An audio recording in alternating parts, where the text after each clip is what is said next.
Hello நண்பர்களே! கேரட்ல நீங்க என்னென்னலாம் செய்வீங்க? பொரியல் செஞ்சிருப்போம், சப்ஜி செஞ்சிருப்போம், சாலடா வச்சிருப்போம், அல்வா செஞ்சிருப்போம். பட் நம்ம இப்போ என்ன செய்ய போறோங்கிறது வாங்க பார்க்கலாம். எங்க ஊர்ல இத காஜர்ன்னு சொல்லுவோம். ரெட் கலர்ல இருக்கும் கேரட்டு.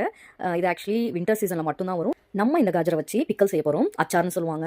இதுல வந்து கொஞ்சம் முள்ளங்கி, பச்சை மிளகா சேர்த்திருக்கேன். பச்சை மிளகாவும் நீல மிளகா இருக்கும்ல, அது சேர்த்திருக்கேன். அதுல வந்து கொஞ்சம் காரம் அளவா தான் இருக்கும். பட் டேஸ்ட் சூப்பரா இருக்கும். காஜர், முள்ளங்கி, பச்சை மிளகா எல்லாத்தையும் நீள நீளமா நறுக்கி கொஞ்சம் நேரம் வெயில்ல 1 மணி நேரம் வச்சு எடுத்துட்டு வந்துடலாம். அதுக்கு மெயின் மசாலா 2 ஸ்பூன் கடுகு, 2 ஸ்பூன் சோம்பு, 1 ஸ்பூன் சீரகம், 1 ஸ்பூன் மல்லி, 1 ஸ்பூன் வெந்தயம், இது எல்லாத்தையும் நல்லா வணக்கி அரைச்சி பவுடரா பண்ணிக்கலாம். நார்த்லலாம் வந்து சோலை பட்டோரி, சப்பாத்தி கூட, எல்லா பரோட்டாஸ் கூடயும் இந்த மாதிரி வச்சு கொடுப்பாங்க. செம்ம டேஸ்ட்டாக இருக்குங்க. இந்த மாதிரி செஞ்சு வச்சிட்டிங்கன்னா 1 இயர்னாலும் அப்படியே இருக்கும். வெயிலில் வச்சு எடுத்துகிட்டு வந்த வெஜிடபிள்ஸில் உப்பு, மஞ்சத்தூள், மிளகாத்தூள், வறுத்து அரைச்ச பொடியை சேர்த்துக்கோங்க. கொஞ்சம் லெமன் ஜூஸ் ஊற்றிக்கோங்க, இல்லைனா வினிகர் போட்டுக்கோங்க. கொஞ்சம் ஆம்ச்சூர் சேர்த்துக்கோங்க. கொஞ்சம் புளிப்பு தன்மை நல்லாயிருக்கும்.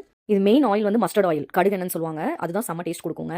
அப்படி இல்லைனா உங்ககிட்ட நல்லெண்ணெய் கூட காய்ச்சி ஊற்றி மிக்ஸ் பண்ணி விட்டுருங்க. ஃபைனலி கேரட், முள்ளங்கி பிக்கல்ஸ் ரெடி ஆயிடுச்சுங்க. நீங்களும் உங்கள் வீட்டில் ட்ரை பண்ணி பார்த்துட்டு எப்படி கமெண்ட் பாக்ஸில் கமெண்ட் பண்ணுங்கள். பாய் நண்பர்களே.